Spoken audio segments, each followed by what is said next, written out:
So hi everyone, this is Pooja Tyagi. Welcome once again to Rise and Shine Commerce Hub. I completely understand ये जो time है last का 1.5 महीना आप लोगों के लिए बहुत ही ज़्यादा लाइक डिफरेंट मिक्स्ड फीलिंग्स वाला होगा। डर भी होगा, एक्साइटमेंट भी होगी, कुछ कुछ इसका सिलेबस बहुत एक्सट्रीमली बहुत अच्छे से कंप्लीट हो गया होगा, रिवीजन हो गई होगी। बट एक लास्ट क्वेश्चन जो रह जाता है सबके माइंड में कि हम कैसे इस 1.5 महीने को द मोस्ट अफेक्टिव महीना या मोस्ट अफेक्टिव टाइम बनाए कि हमारी एफिशिएंसी भी बढ़ जाए और हम बहुत अच्छे से एग्जाम में परफॉर्म कर पाए।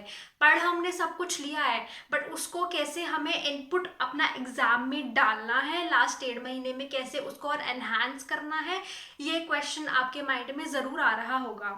सो this video is just to get act and clarity आपके माइंड में कि आप कैसे उस चीज़ से ओवरकम कर सकते हैं और कैसे इस टाइम को अच्छे से यूटिलाइज करके इधर उधर ना भागते हुए उन्हीं कुछ चीज़ों का यूज़ करते हुए अपनी परफॉर्मेंस को और एनहांस कर सकते हैं। सो बिना कोई बकवास किए चलिए let's get to the point, because already आप लोगों के पास टाइम की बहुत कमी होगी। I completely understand with that.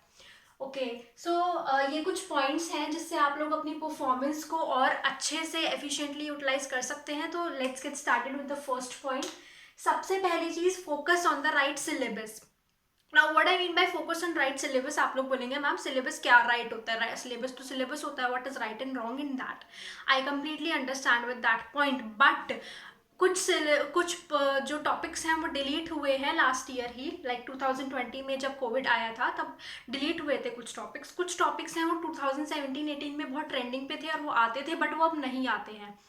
तो हम लोगों को सबसे पहले ये वाली चीज़ें समझनी है कि इस 1.5 महीने में अगर हम रिवाइज कर रहे हैं, फॉर एग्जाम्पल जिसने कंप्लीट कर लिया है और जो लोग स्टार्ट कर रहे हैं, जिन्होंने अभी तक कुछ खास पढ़ाई नहीं करी थी और वो ये समझते हैं कि हम इस 1.5 महीने में सब कुछ कर सकते हैं या रिवीजन हम लोग कर सकते हैं, तो आप लोगों को सबसे पहले ये डिटरमाइन करना है कि सिलेबस जो है उसमें से डिलीटेड क्या है। फर्स्ट पॉइंट, उसको हटा दो। एक होता है डिलीटेड के अलग, ये सारा है जो उसको पढ़ना है, आप लोगों को वो भी पूरा नहीं पढ़ना है क्योंकि ये जो टाइम है ये बहुत लिमिटेड टाइम है। आपके पास सिर्फ एक सब्जेक्ट नहीं है, आपके पास सारे सब्जेक्ट्स हैं। ठीक है, 5 सब्जेक्ट्स आपको एक साथ हैंडल करने हैं। तो आपको उन बचे हुए डिलीटेड से अलग वाले टॉपिक्स के अंदर भी वो टॉपिक्स निकालने हैं जो बहुत रिपीटेड हैं। ठीक है, जो प्रीवियस ईयर्स में बहुत ज़्यादा पूछे जा रहे हैं। अब वो आपको कैसे पता लगेगा, वो आपको पता लगेगा प्रीवियस ईयर पेपर से, वो मैं आपको बताऊंगी इस पॉइंट के बाद।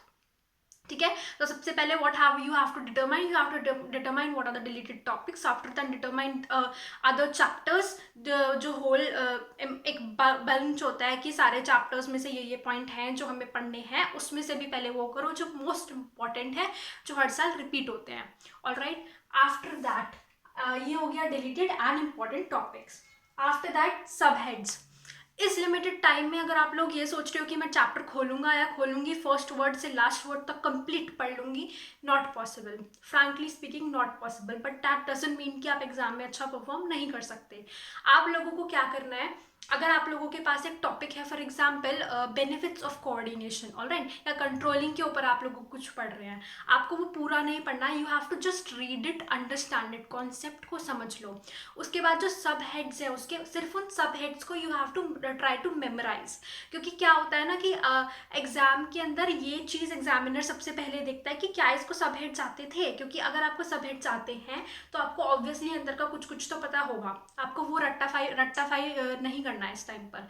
आप लोगों को सिर्फ वो सब हेड्स जो है उनको लर्न कर लेना है ट्रिक्स बना के।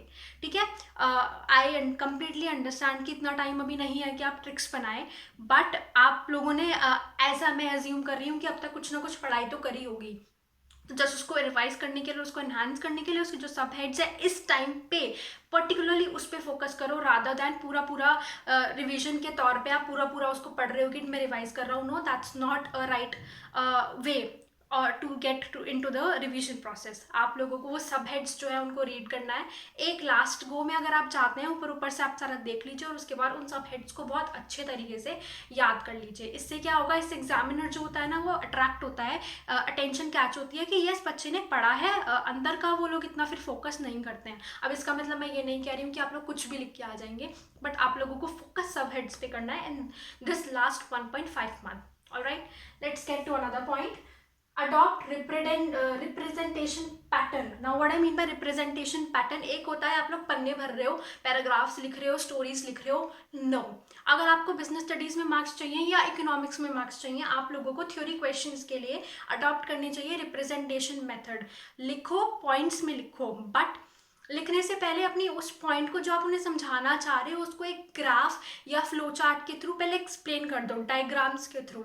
Always remember in theory subjects, जो अगर आप डायग्राम के थ्रू कुछ चीज़ उन लोगों को बताना चाहते हो, वो ज़्यादा क्लैरिटी के साथ उन लोगों तक पहुँचती है, एग्जामिनर्स तक, and they understand that yes student को अच्छी क्लैरिटी है कॉन्सेप्ट की। This is something which I have also adopt in my boards. तो मेरे को तो बहुत इससे फ़ायदा होता था, बिकॉज शुरू में ही अगर एग्जामिनर को ये दिख जाता है, क्योंकि मेरी टीचर्स मुझे ये रिकमेंड करती थी, who use to check board exams, who use to take the exams and they use to check for those exams. तो वो लोग मेरे को यही रिकमेंड करती थी कि आप लोगों को डायग्रामेटिक रिप्रेजेंटेशन से पहले अपने आंसर को जो है वो रिप्रेजेंट करना है, आफ्टर दैट उस चीज़ को लिखिए, और उसके बाद भी जो आप लोग लिखते हैं ना उसको पॉइंट्स में लिखो। डोंट राइट स्टोरीज और पैराग्राफ्स। अगर कोई एग्जाम्पल देना है तो you can get a paragraph. Example से मेरे को याद आया, मैंने हाँ नहीं लिखा है, मैं भूल गई थी।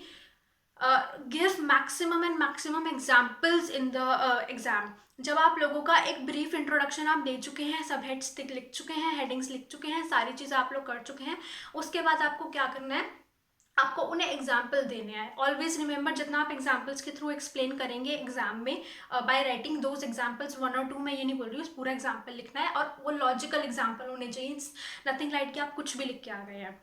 आपको क्या करना है, उन एग्जाम्पल्स को लिखना है जिससे कि एग्जामिनर को ये पता लगता है कि हाँ बच्चे को कॉन्सेप्ट क्लैरिटी है, तभी उसने एग्जाम्पल लिखे या उसके दिमाग में ये चीज़ आई जो कि उसने यहाँ पे मेंशन की हुई है। सो डायग्राम्स के थ्रू उसको रिप्रेजेंट करना, और उसको क्या बोलते हैं, एग्जाम्पल्स के थ्रू करना। अब मैं ये क्यों बता रही हूँ, यहाँ बोलोगे मैम पहले ये बताओ सिलेबस कैसे ख़त्म करें। हाँ, ये तो हम बाद में कर लेंगे।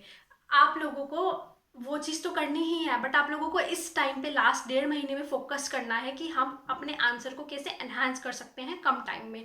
पन्ने ना भर के डायग्राम्स भी कर दोगे ना, स्पेस वो बहुत ज़्यादा ले लेगा और सामने वाले को ही पता लग जाएगा कि हाँ बच्चा पढ़ा हुआ है। तो इस चीज़ पे फोकस करो, और ये भी हर टॉपिक में नहीं, उन टॉपिक पे जो बहुत ज़्यादा रिपीटेटिव है या जो बहुत ज़्यादा लास्ट ईयर्स में पूछे गए हैं कम टाइम में। It will enhance and boost your efficiency.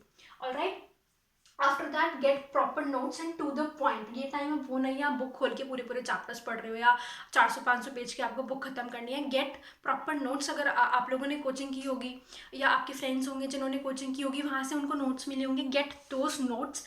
Gate और ये अपने टीचर्स से, स्कूल टीचर्स से, ट्यूशन टीचर्स से आस्क फॉर प्रॉपर नोट्स अगर आपने अभी तक वो नहीं लिया है। क्या होता है, बुक इस टाइम पढ़ोगे कुछ समझ नहीं आएगा, एंग्जाइटी और होगी, टेंशन और होगी, तो नोट्स लो, टू द पॉइंट प्रोसेस को पढ़ो, अपने डायग्राम्स एंड ऑल माइंड में डालो कि ये क्वेश्चन आएगा तो मैं कैसे इसको अच्छे से रिप्रेजेंट कर सकता हूँ, उस अपने आंसर्स को खुद से फ्रेम करो इस लास्ट टाइम में।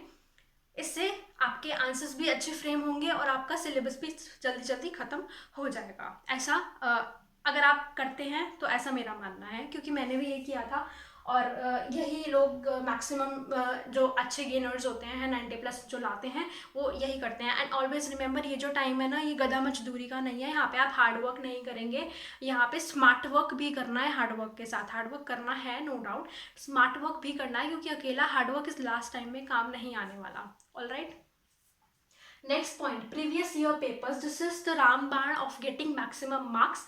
सब, क्योंकि ज़रूरी नहीं है हमें 100 के 100 नंबर अभी हम टारगेट करेंगे शुरुआत में। अगर आप लोगों ने पहले नहीं पढ़ाई करी है, आई एम अज्यूमिंग कि रिवीजन के टाइम आप लोगों को प्रीवियस ईयर पेपर्स से क्वेश्चंस निकालने हैं जो most of the times repetitive हुए हैं, और उन क्वेश्चंस पे आपको ज़्यादा फोकस करना है। ठीक है, आप लोगों ने फॉर एग्जाम्पल हमने कोई टॉपिक लिया और उसकी हमने डेफिनेशन पढ़ी और उसके अंदर क्या पूछा गया है हमने वो सारा प्रिपेयर कर लिया। उसके बाद उसके हेडिंग्स, उसके सब हेडिंग्स हम लोगों को अच्छे से मेमोराइज करने हैं, कैसे हम उसको डायग्राम में फिट बिठा सकते हैं, कैसे हम उसको अच्छे से प्रेजेंट कर सकते हैं, अपनी प्रेजेंटेशन स्किल्स पे थोड़ा काम करना है, और उस टॉपिक को करके ख़त्म कर देना है। और उनको एक जगह लिख लेना ज़रूर कि ये रिपीट हुए हैं, तो लास्ट के 1-2 दिन में ऊपर ऊपर से उनको देख जाना। ठीक है, ये हो गया हमारा प्रीवियस ईयर, क्योंकि प्रीवियस ईयर पेपर्स जो हैं you have to get them after your notes, first get them, पूरा एक बार ही खत्म कर लो। और इस ये जो पॉइंट है ना, लेट मी टेल यू, ये वाला जो पॉइंट है ये आपको लास्ट में करना है, जब मतलब लास्ट में लास्ट में मेरा मतलब ये नहीं कि लास्ट के 2-3 दिन में, जब आपका नोट्स ये जब आपका सिलेबस खत्म हो जाएगा उसके बाद करना है। आप लोगों को कम से कम 1 महीने का मार्जिन लेके चलना है कि अप्रॉक्स 20 to 25 डेज पहले मेरे को प्रीवियस ईयर शुरू कर देना है लगाना, और बहुत अच्छे से कर देना है। और कम से कम 10 से 15 पेपर्स तो एक बार देख के जाना कि क्या क्या क्वेश्चंस रिपीट हो रहे हैं, क्योंकि केस स्टडीज़ भी है जिस पे आप लोगों को फोकस करना है, वो एक अलग चीज़ हो जाती है। ठीक है, नेक्स्ट आ जाता है हमारा prefer part B over part A. अगर इसमें भी एक कंडीशन है, अगर आप लोगों ने एक बार इस सिलेबस को कंप्लीट कर लिया है तो पार्ट बी जो कि 4 चैप्टर्स का है और 15 के बाइफर्केशन है उसमें, उसको पहले प्रेफर करो करना, क्योंकि मार्क्स भी ज़्यादा हैं, चैप्टर्स भी कम है, लिमिटेड टॉपिक्स हैं। हाँ टफ ज़रूर है बट लिमिटेड टॉपिक्स हैं, तो उनको पहले फोकस करो करना। इन केस आप लोगों ने अभी तक कुछ खास पढ़ाई नहीं करी और कम टाइम है तो आई वुड रिकमेंड कि पार्ट ए को पहले करो, बट क्योंकि जो पार्ट बी है वो टफ है, घबरा जाओगे, कोई फ़ायदा नहीं है। पार्ट ए के जो ईजी टॉपिक्स हैं उनको लो, जो रिपीटेटिव है उनको लो, उन पे फोकस करना स्टार्ट करो and ignore part B as of now. Alright, I must be clear in that. After that अगर एक बार कर लिया है तो पार्ट बी करो, अगर एक बार नहीं करा है तो पार्ट ए करो। Alright, last but not the least and the most important की टू सक्सेस इज रिवीजन। इस टाइम पे मैं आपको ये नहीं बोलूँगी कि आप 10 किताब लो, 10 किताब लो, एनसीईआरटीज अलग पढ़ो, नोट्स अलग पढ़ो, प्रीवियस ईयर अलग करो। बहुत सारा एकदम से आपको हाइपर नहीं होना है, आप लोगों को कम चीज़ों से पढ़ना है, कम नोट्स से पढ़ना, मतलब बहुत ही प्रिसाइज चीज़ें करनी है इस टाइम पे आपको, क्योंकि ये बहुत ही गोल्डन पीरियड आप लोगों का आ चुका है। आप लोगों को क्या करना है, एक किताब लो, एक बुक लो, जितने नोट्स होंगे उन नोट्स को लो, रिवाइज देम मल्टीपल टाइम्स। ठीक है, प्रीवियस ईयर पेपर में जो ज़्यादा क्वेश्चंस पूछे गए हैं उन पे थोड़ा ज़्यादा फोकस रखो, दूसरों को बिल्कुल अंडरमाइन नहीं रखना है, बिकॉज यू नेवर नो क्या पूछ ले बोर्ड्स में, बट उनको थोड़ा ज़्यादा करो क्योंकि चांसेस उनके आने के थोड़े ज़्यादा रहते हैं, और हायर टर्म्स की जो ज़्यादा रिपीट हो रहे हैं उन टॉपिक्स के। Also you have to determine वो वाले क्वेश्चन जिसपे केस स्टडीज थोड़ी ज़्यादा पूछी जाती है, उन वाले टॉपिक्स को थोड़ा ज़्यादा ध्यान से पढ़ना, क्योंकि आपकी जो कॉन्सेप्ट क्लैरिटी है वो बहुत मैटर करती है केस स्टडीज़ के लिए। आपको यहाँ पे रट्टाफिकेशन करके चले जाओगे और केस स्टडीज़ आ गई है, टफ समझ में कुछ आ नहीं रहा है, तो उस चीज़ का भी कोई फ़ायदा है नहीं। ठीक है, तो आप लोगों को ये सब करने के बाद जब आपके पास टाइम बच जाता है तो आप लोगों को केस स्टडीज़ है उस पर ध्यान देना है। केस स्टडीज़ पे डायरेक्टली जाने से पहले जो ज़्यादा क्वेश्चंस जिस पे वो पूछे जा रहे हैं, फॉर एग्जांपल आपने कोई टॉपिक आज ले लिया है, चैप्टर कंट्रोलिंग ले लिया है, उसकी केस स्टडीज़ करने बैठे हो, पहले उस चैप्टर को बहुत अच्छे से पढ़ लो, उसके बाद केस स्टडीज़ पे जाना। और पढ़ने का मतलब ये नहीं है कि रीड करना है, यू हैव टू अंडरस्टैंड, सीप इन करना है एक एक पॉइंट को कि क्या आप लोगों ने पढ़ा, कोई भी ग्लिच नहीं रहना चाहिए उसके अंदर, एकदम बहुत क्लैरिटी से आप लोगों को पढ़ना है, तब उसकी केस स्टडीज़ पे जाना है। And I would suggest you and recommend you कि केस स्टडीज़ हमेशा तब करो जब आपका माइंड बिल्कुल फ्रेश हो। फ्रेश माइंड से केस स्टडीज़ को करोगे ना तो अच्छे से वो हो पाएंगी, otherwise it depends on person to person. आप रात में पढ़ना प्रेफर करते हो या दिन में प्रेफर करते हो, आप अपने अकॉर्डिंग टाइम टेबल बना लो, you are very much comfortable for that process. ठीक है, सो आई होप आप लोगों को ये चीज़ें क्लियर हो गई होंगी। अगर कोई टॉपिक है या कुछ चीज़ है जो आप लोगों को ट्रबलसम लग रही है तो you can tell me in the comments, I will surely help you in that. Alright, thank you, all the best for your board exams, लगे रहिए, होप फॉर द बेस्ट, अच्छा ही होगा जो होगा। बाय।